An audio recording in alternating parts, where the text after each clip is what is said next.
अब एक चीज समझ लो, धर्म जो है ना सिंबॉलिक है। क्या है? Hinduism is symbolic. क्या बताया मैंने? गणपति को देखा आपने? सर हाथी का, पेट इंसान का, और गणपति जैसा पेट हो तो आज क्या डॉक्टर क्या बोलेंगे? तब आप लोग क्या बोलेंगे? गलत है। बैठे किस पे हैं? चूहे पे। प्रैक्टिकल हो सकता है हाथी का सर, आदमी का पेट और बैठा है चूहे पे। प्रैक्टिकल हो सकता है क्या?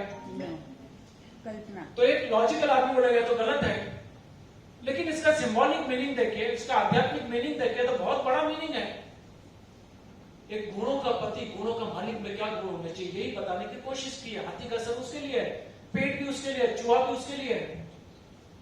इसकी डिटेल में मैं नहीं जा सकता हूं। तो हर चीज का सिंबॉलिक मीनिंग देखिए। अच्छा बताइए, कमल पे कौन सोया? कौन से भगवान? अभी मुझे बताइए, कमल के विष्णु सो सकते हैं क्या? प्रैक्टिकली नहीं हो सकता, लेकिन उसका सिंबॉलिक मीनिंग है। शंकर भगवान कहां बैठे? हिमालय में। गले में क्या है? ऊपर से क्या निकल रही है? गंगा। और चांद है। ये सब सिंबॉलिक है। अच्छा ये बताइए, कृष्ण जी की रानियां कितनी? क्या मीनिंग निकाले इसका? उनकी 16,000 है तो हम लोग को कितना मिलना चाहिए? हाँ? क्या होना चाहिए? 110, 100, 1000? क्या? अच्छा, कृष्ण जी जो है कि पत्नी का नाम क्या? लक्ष्मण। तो राधा कौन? कौन? हम लोग रख सकते हैं। अभी मुझे ये बताइए, कृष्ण जी गोपियां जब स्नान करती थी कपड़े लेके झाड़ कर बैठ गए, ऐसा आज कोई करेगा तो क्या होगा? बराबर है। प्रैक्टिकली सोचेंगे तो ये है, लेकिन इसका आध्यात्मिक मीनिंग, इसका सिंबॉलिक है। This is symbolic. You will understand the real meaning. It's a very deep meaning. तो हर चीज को उसके रियल सेंस में लीजिए। बराबर है। अभी ये कृष्ण जी की 3 तस्वीरें हैं आपके सामने हैं। बराबर है। आज की तारीख में भी दही हंडी के दिन, जन्माष्टमी के दिन हम क्या करते हैं? मटकी फोड़ते हैं। एक के ऊपर जान के जोखिम पे एक के ऊपर एक चढ़ते हैं कि नहीं? फिर क्या करते हैं? मटकी में क्या होता है? दही होता है। बराबर है। क्या करते हो? मटकी का फोड़ देते हैं। फोड़ने से क्या होता है? वो दही डिस्ट्रॉय गिर जाता है ना? बराबर है। किसी के मुंह में जाता है, गिर जाता है। बराबर है। आपको ये भी पता है ना, कृष्ण जी गोपियों की मटकी फोड़ देते थे। बराबर है। दूध और दही गिरा देते थे। यस और नो? आपको ये भी पता है ना, कृष्ण जी जो है मक्खन ऊपर से चुरा के नीचे लाते थे और गिरा देते थे, और माता यशोदा जी को क्या कहते थे? मैया मेरी, मैंने ही माखन खाया, मैंने मक्खन नहीं खाया। बोलने का मतलब क्या है? मेरा इंटरप्रिटेशन है, कृष्ण जी बोल रहे थे मक्खन खाने लायक नहीं, उसको गिरा दो। दूध दही घी खाने लायक नहीं, मटकी फोड़ दो। आज की तारीख में भी जन्माष्टमी के दिन हम दही गिरा देते हैं। ये कृष्ण जी का इंटरप्रिटेशन है जो मेरी समझ में आ रहा है, मैंने बताया। और जिन्होंने भी ये प्रयोग किया उनको रिजल्ट मिला। यहां कितने जैन हैं?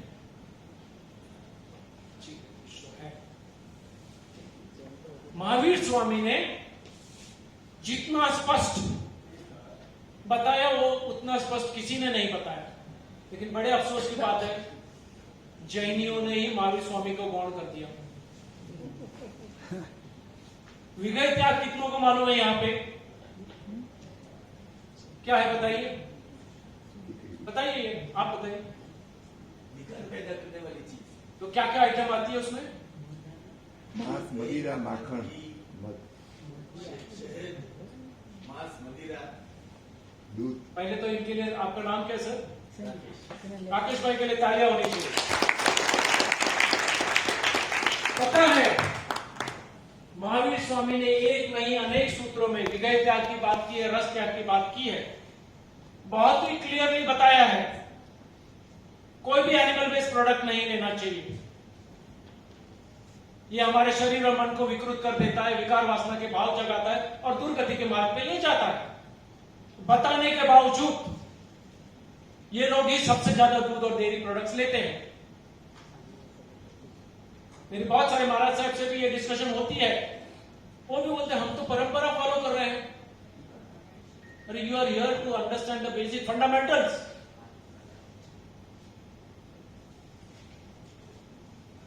यही जो मैंने बताया, यही चीज इसी में लिखी है, यही चीज विगय और महाविगय जो भी बोलते हैं, ये सब आइटम्स है और सभी एनिमल बेस्ड प्रोडक्ट छोड़ने के लिए कहा है।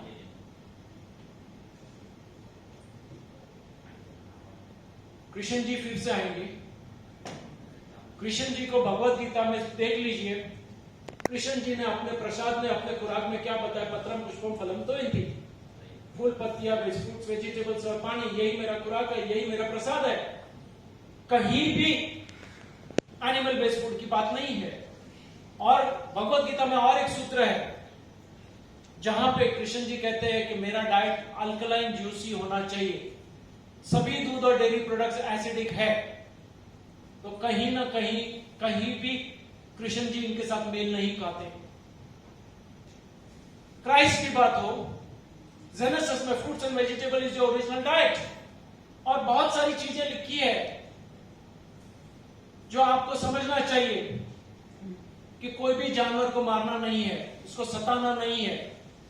वो जो है हर एक धर्म में कहा गया है, वो क्रिश्चियनिटी हो, बौद्ध धर्म हो, सिख धर्म हो, इस्लाम धर्म हो, उसमें भी यही कहा गया है कि कोई भी जानवर को कष्ट नहीं देना है, उसको दुख और पीड़ा नहीं देनी है। पारसी धर्म में भी यही कहा गया है, कोई भी एनिमल बेस्ड फूड को आग पे मत चढ़ाओ, कोई भी चीज को मत चढ़ाओ, ये सब कहा गया है। लेकिन हम तो धर्म को भी इतना विकृत कर चुके हैं कि उसका सत्व ही नष्ट कर दिया। बीमार, वेजिटेरियन भी बीमार, जैन भी बीमार, और सभी की बीमारियां एक समान, कोई फर्क है क्या? डाइट अलग है, लाइफस्टाइल अलग है, तो फिर बीमारियां क्यों एक समान? कहीं ना कहीं आपको चिंतन मनन करना पड़ेगा कि ज्यादा से ज्यादा आपने एनिमल बेस्ड फूड लिया है। वो एक कारण है, और भी कारण है, शायद समय मिलेगा तो मैं आपको बताऊंगा। ये जितने भी खिलाड़ी हैं, एक जमाने में कोर नॉन वेजिटेरियंस थे, वेजिटेरियन नहीं हो, वीगन बन गए, उन्होंने सभी एनिमल बेस्ड फूड का त्याग कर दिया, उनकी ताजगी स्फूर्ति बढ़ गई, उनकी फिटनेस बढ़ गई, उनकी कंसंट्रेशन भी बढ़ गई। वो विराट कोहली हो, जोकोविच हो, सुनील चिकरी हो, माइक टाइसन हो, या अपना सेलिब्रिटी क्या नाम है इसका? अक्षय कुमार। अक्षय कुमार। तालियां तो बजाओ उनके लिए। जोकोविच जो है, उसको बोला था वैक्सीन लेना पड़ेगा आपको, उसने इनकार कर दिया, बोलता you will not be allowed to play, तो बोलता नहीं खेलूंगा।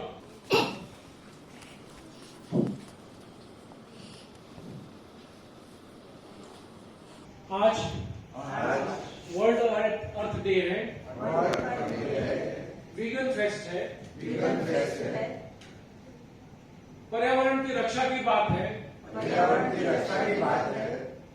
हेल्थ की बात है, वेलनेस की बात है। यहाँ पे हमने समझा कि हमारा शरीर जो है पशुजन्य खुराक के लिए नहीं बना है। अगर हम ये लेंगे तो हमारा स्वास्थ्य बिगड़ेगा, शारीरिक स्वास्थ्य, मानसिक स्वास्थ्य, आध्यात्मिक स्वास्थ्य। इससे बचने के लिए हमने दृढ़ निश्चय किया है कि हम सभी पशुजन्य खुराक, दूध और डेयरी प्रोडक्ट्स का त्याग करते हैं। हम ये भी समझते हैं कि यहाँ पे बहुत बड़ी हिंसा है, यहाँ पे बहुत बड़ी हिंसा है। हम इस हिंसा के भागीदार नहीं हो सकते। हम हिंसा के भागीदार नहीं हो सकते। सभी पशुजन्य खुराक का त्याग, सभी पशुजन्य खुराक का त्याग, दूध और डेयरी प्रोडक्ट्स का त्याग, दूध और डेयरी प्रोडक्ट्स का त्याग। आज पूरा पशु जगत, आज पूरा पशु जगत, दुधारू प्राणी दुधारू प्राणी हमें आशीर्वाद दे रहे हैं, हमें आशीर्वाद दे रहे हैं, क्योंकि हमने हमने उन्हें अभयदान दिया है। अभयदान दिया है। यही सही जीव दया है, यही सही जीवन है, यही सही अभयदान है। यही सही अभयदान है। आप सभी ने ये प्रण लिया, इसलिए आप सभी का धन्यवाद। Thank you.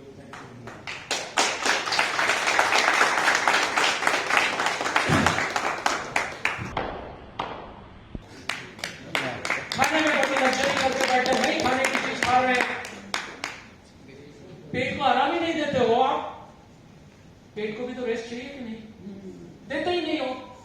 रात को 12 बजे पार्टी, बर्थडे पार्टी, ये पार्टी वो पार्टी, मंगाओगे क्या? चीज पनीर वाली जंक फूड खाओगे, बर्गर पिज्जा पता नहीं क्या क्या। रात को 12 बजे सोने का टाइम है, आपके डाइजेस्टिव सिस्टम को भी आराम चाहिए, वो नहीं देते हो। इसलिए देखो 25-30 साल में यंगस्टर बीमार है। तो अपने पेट को कभी भी अमीरी मत बताना, गरीबी दिखाओ। और टाटा बिरला अंबानी हो या अदानी हो, पेट को क्या दिखाना है? गरीबी। और जिसने भी गरीबी दिखाई स्वस्थ हो गए। अमीरी दिखानी है तो सेवा में वापरो पैसा, वहां अमीरी दिखाओ, पेट को गरीबी दिखाओ। बोलते हैं कि नॉनवेज से आता है, दूध और डेयरी प्रोडक्ट से आता है, राइट? सबसे ज्यादा B12 की गोलियां कहां मिलती हैं? मोस्ट नॉन वेजिटेरियन कंट्रीज में बिकती है। यूरोप और अमेरिका में सबसे ज्यादा बिकती है। तो वहां क्यों बिकती है? डेफिशिएंसी सब में है। नॉन वेजिटेरियंस में भी है दूध, और अभी गुजराती ज्यादातर है। मैं तो उनको बोलता हूँ તમે तो टेस्ट कराओ જ नहीं, सीधे सीधे લઈ लो, कोई बराबर से खुट्टा टेस्ट में पैसा केम बगाड़ो છો? Why are you spending money? जो दूध और डेयरी प्रोडक्ट्स ले रहे हैं उनके भी B12 कम आते हैं, वीगन्स के भी हो सकते हैं। आप समझ रहे हैं?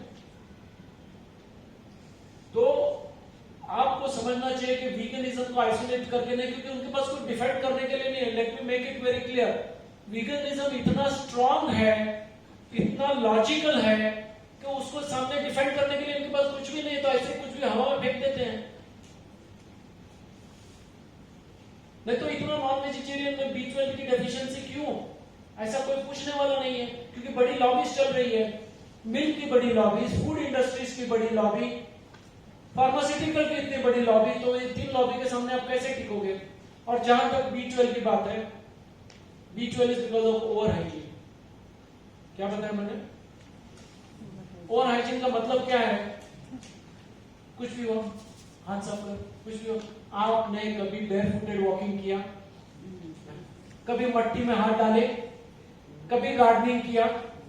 Be with the nature, बेयरफुटेड walking करो, जाओ मट्टी में चलो, घास में चलो, नंगे पैर चलो, expose yourself to the climate, nature में आ जाओ। बंद कमरों में बैठे, एयर कंडीशनर में बैठे हो, बंद रूम में बैठे हो, कैसे होगा? दिन का उजाला नहीं देखते हो, तो रात को उजाला चाहिए आपको। You know directly affecting the body clock. आंखों को उजाला कब चाहिए? दिन को। और रात को क्या चाहिए? अंधेरा। तो रात को फ्लड लाइट में हम लोग रहते हैं। So we are going against nature, that is what it is happening. आप सभी चीज लेते हो, उसमें सभी चीज में मिलावट है, पेस्टिसाइड्स है। तो जितना आप नेचुरल फूड पे आओगे उतना आपको बेनिफिट होगा। So this is what I want to say, but don't blame veganism for that. फल, पत्तियां, सब्जी में पेस्टिसाइड नहीं, सभी चीज में डाली जाती है। आपको क्या लगता है अनाज में नहीं डाला जाता? अभी आपने एक प्रश्न पूछा तो मैं जवाब दे ही देता हूं। कोई भी फल होता है, कोई भी सब्जी होती है, उसको स्किन होती है कि नहीं? हमको भी स्किन है ना, हम हाथ डालते हैं, साफ करते हैं तो निकल जाता है ना। तो स्किन कंटामिनेशन से तो हम बच सकते हैं अगर साफ सफाई करके। अनाज को साफ कर सकते हो? नहीं कर सकते। तो सेफ क्या है? फल। ओके, फल बाय देमसेल्व्स आर डिटॉक्सिफायर्स।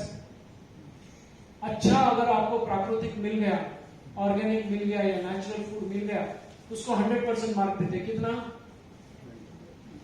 तो ये पेस्टिसाइड वाला होगा, सरफेस कंटेमिनेशन वाला होगा, उसको 70-80 मार्क तो मिलेंगे ना।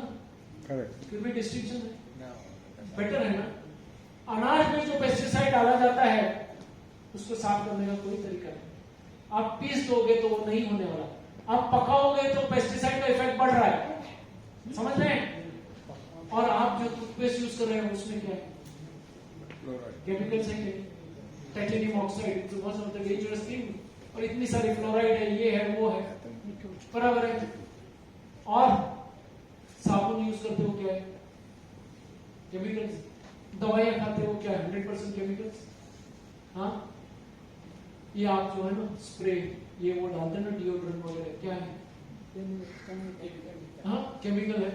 ये पेंटिंग मेकअप करते हो क्या है? हाँ, ये व्हाइट ऊपर ये करते हो, ब्लैक करके आते हो, क्या है? वो तो पैसे दे के लेके आते हो ना, उसकी क्यों कोई बात नहीं करता है? उसको तो स्टेटस सिंबल समझते हो। इतनी सारी लेडीज है, मेकअप करती है कि नहीं? चमड़ी पे लगाते हैं ना, क्या है वो? They are all deadly chemicals. Holistically उसको लीजिए। तो ये फ्रूट्स और वेजिटेबल्स है, मैं ये नहीं कहता वो अच्छे हैं, उसको साफ कीजिए। साफ करने का तरीका भी बता देता हूं आपको। ये जितने भी फ्रूट्स और वेजिटेबल पहले तो सीजन के लीजिए, मैंने बताया ना, बाजार में सस्ता मिलता है, सबके पास मिलता है, वो लीजिए। पानी में लीजिए, नमक वाला नमक डाल दीजिए, बराबर है। उसके अंदर 15 मिनट रख दीजिए। या तो जो है अपना है ये बेकिंग सोडा में डाल दीजिए, 15-20 मिनट रखिए, फिर उसको धो के साफ करके अच्छे पानी में धो के लीजिए, तो सरफेस कंटामिनेशन से बच सकते हैं। बाकी जहां ऑर्गेनिक मिलता है वो लीजिए, सो यू आर सेफ। दूध जो है ना एक संपूर्ण खुराक है, उसके साथ किसी का कॉम्बिनेशन नहीं होना चाहिए। पहली बात, यहाँ एक ही चीज से कॉम्बिनेशन हो रहा है, दूध और रोटली की बात है। और वो जो मजदूरी करते थे ना, उसका 10% भी मजदूरी हम लोग नहीं करते। वो उतना फिजिकल स्वेट भी निकालते थे, तो जितने भी टॉक्सिन्स थे वो निकल जाते थे, और उतना फिजिकल श्रम करते थे।